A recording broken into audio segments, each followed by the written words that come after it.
दिल की गहराइयों से शुक्रिया अदा करता हूँ। जो जोश और वलवला और जो मोहब्बत बैरिस्टर असदुद्दीन ओवैसी साहब के लिए इन लोगों के अंदर दिखाई दे रही है, वो उत्तराखंड के कई ज़िलों में ऐसा नहीं दिखाई देता जितना उधम सिंह नगर में आज मुझे देखने को। अभी 5 साल कांग्रेस राज करती है तो 5 साल भारतीय जनता पार्टी राज करती है। दोनों एक दूसरे पर आरोप प्रत्यारोप लगाते हैं, इसने ये घोटाला किया, उसने वो घोटाला किया, लेकिन आज तक इस 20 साल के इतिहास में आज तक जांच एक दूसरे की किसी ने नहीं करा।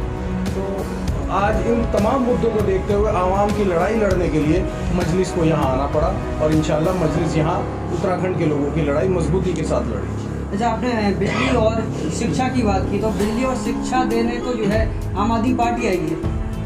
वो खैरात देने आए, हम खैरात देने की बात नहीं कर रहे हैं, हम सुविधा देने की बात कर रहे हैं। हम लोग हक और हलाल और अपनी कमाई के साथ अपना खर्च चलाना चाहते हैं, किसी की खैरात लेकर चलाना नहीं चाहते। वो खैरात की बात कर, पार्लियामेंट का देख लीजिए, बैरिस्टर साहब से ज़्यादा उनके मुद्दे उनके खिलाफ, बीजेपी के खिलाफ किसी लीडर ने नहीं उठाए पूरे मुल्क के अंदर। और रही बात यहाँ पर कांग्रेस आरोप लगाती है, तो कांग्रेस को तो आरोप लगाने का कोई अधिकार ही नहीं है। जिसके अपने विधायक टूटकर और भारतीय जनता पार्टी की सरकार बना रहे हों, चाहे वो उत्तराखंड हो या एमआईएम जो है वो किसानों की पार्टी है, वो मजदूरों की पार्टी है, वो मजलूमों की पार्टी है, कमज़ोरों की पार्टी है, दलितों की पार्टी है, अगड़े और पिछड़े उन तमाम लोगों की है जिनको वंचित रखा जा रहा है। हर उस वंचित समाज की पार्टी है जिनके अधिकारों को, जिस मुल्क में आप किराएदार नहीं हो, आप भी बराबर के हिस्सेदार हो। और अब हिस्सेदारी की बात करो, किराएदारी की बात मत करो। अब आपको किराए के मकान में रहने की ज़रूरत नहीं है, अब आपका ज़ाती मकान आ गया, आपकी अपनी पार्टी आ गई। आप किसी भी समाज से उठा कर पूछिए, आप एससी समाज में जाइए, आप उनसे पूछिए आपकी पार्टी कौन सी है, फ़ौरन कहेगा बहुजन समाज पार्टी, बहन कुमारी मायावती जी हमारी नेता है। आप यादव समाज में जाइए, आप उनसे पूछिए कि आपकी पार्टी कौन सी है, तो फ़ौरन कहेगा कि समाजवादी पार्टी, अखिलेश यादव, मुलायम सिंह यादव जी हमारे नेता हैं। आप ब्राह्मण भाई से पूछिए, उससे पूछिए आपकी पार्टी, फ़ौरन कहेगा कांग्रेस। आप बनिया पंजाबी भाई, ठाकुर भाई से पूछिए, कहेगा भारतीय जनता पार्टी। तो मुसलमान क्या कहे? आज बैरिस्टर साहब ने मुसलमानों को के अंदर एक सोच पैदा कर दी कि अब आपकी भी पार्टी है और आपका भी लीडर है। आज मुसलमान फख्र से कह सकता है कि हमारी भी पार्टी है और हमारा भी लीडर है, और हमारे पास वो लीडर है जो किसी पार्टी के पास वैसा लीडर मौजूद नहीं। उत्तराखंड विधानसभा चुनाव को तकरीबन 6 महीने हैं। भाजपा और कांग्रेस की नूरा कुश्ती में इस बार आम आदमी पार्टी और AIMIM पहली बार चुनाव लड़ रही है। विधानसभा चुनाव में AIMIM और आम आदमी पार्टी ने एंट्री की है। AIMIM के प्रदेश अध्यक्ष डॉक्टर नैय्यर काज़मी साहब हमारे साथ मौजूद हैं। इनसे हम 2022 चुनाव पर बात करेंगे। उत्तराखंड में AIMIM को आने की क्या ज़रूरत पड़ी और बीजेपी की बी टीम लगने का आरोप लगता है AIMIM पे। बहुत सारे सवाल हैं, उनसे बात करेंगे। पहला सवाल ये है कि आप उधम सिंह नगर के आज दौरे पर हैं, किस तरह का रेस्पॉन्स मिला है जनता से? पहले तो मैं आपका शुक्रिया अदा करता हूं कि आपने अपने चैनल पर हमें जगह दी, और ख़ास तौर से उधम सिंह नगर के लोगों का और यहाँ की आवाम का मैं दिल की गहराइयों से शुक्रिया अदा करता हूं। जो जोश और वलवला और जो मोहब्बत बैरिस्टर असदुद्दीन ओवैसी साहब के लिए इन लोगों के अंदर दिखाई दे रही है, वो उत्तराखंड के कई ज़िलों में ऐसा नहीं दिखाई देता जितना उधम सिंह नगर में आज मुझे देखने को मिला।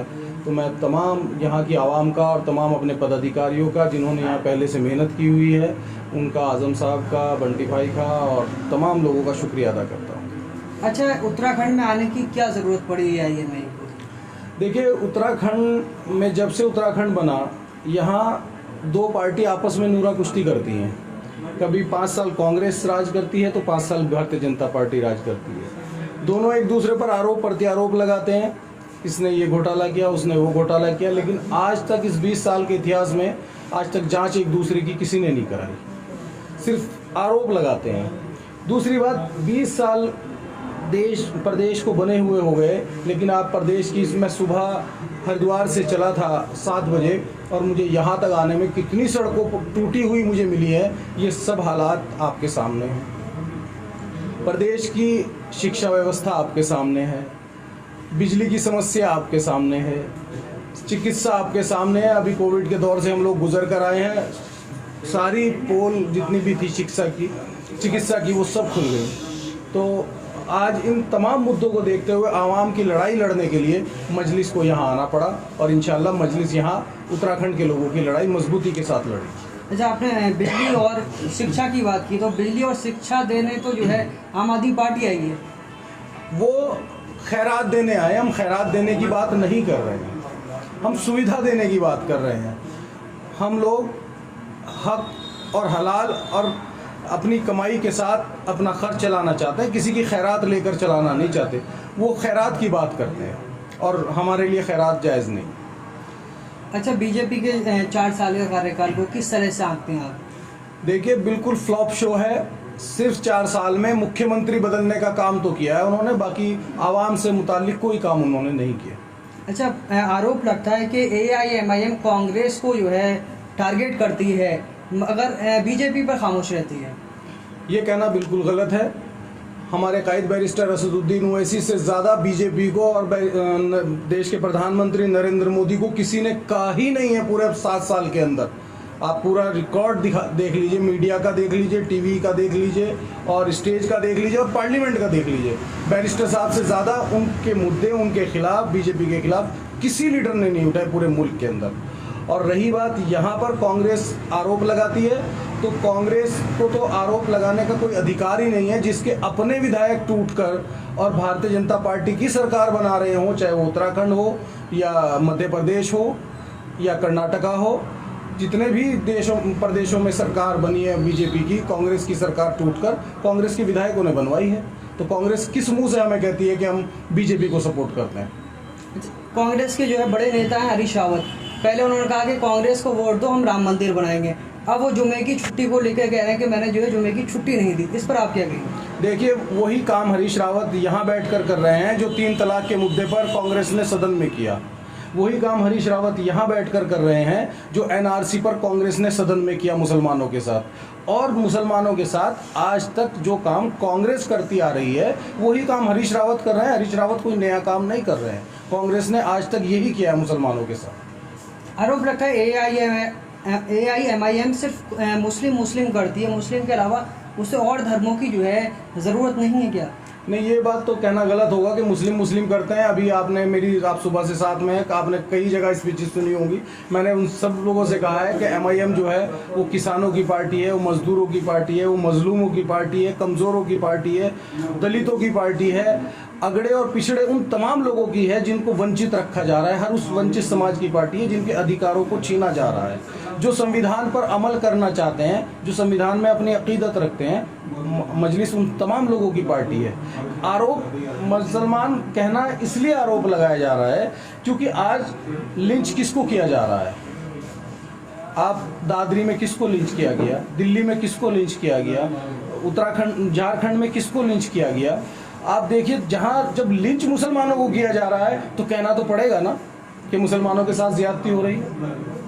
इसलिए हम कह रहे हैं कि मुसलमान और दलितों के साथ ज्यादती हो रही है।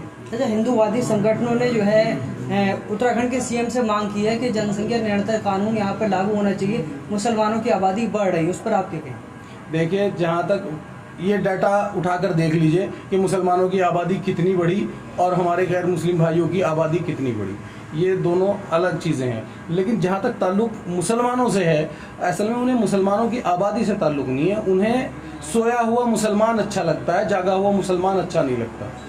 वो हम अगर अनपढ़ रहें तो उन्हें कोई दिक्कत नहीं है। हम 1 नहीं 10 हो जाएं, 100 हो जाएं, लेकिन अनपढ़ रहें। अगर हम हक की बात करेंगे, तालीम की बात करेंगे तो उन्हें दिक्कत महसूस होगी। आज भारतीय जनता पार्टी के लोगों को ये दिक्कत महसूस हो रही है क्योंकि पूरे देश के अंदर बैरिस्टर असदुद्दीन ओवैसी साहब ने मुसलमानों के अंदर एक सोच पैदा कर दी कि आप भी बराबर के हकदार हो। इस मुल्क में आप किराएदार नहीं हो, आप भी बराबर के हिस्सेदार हो।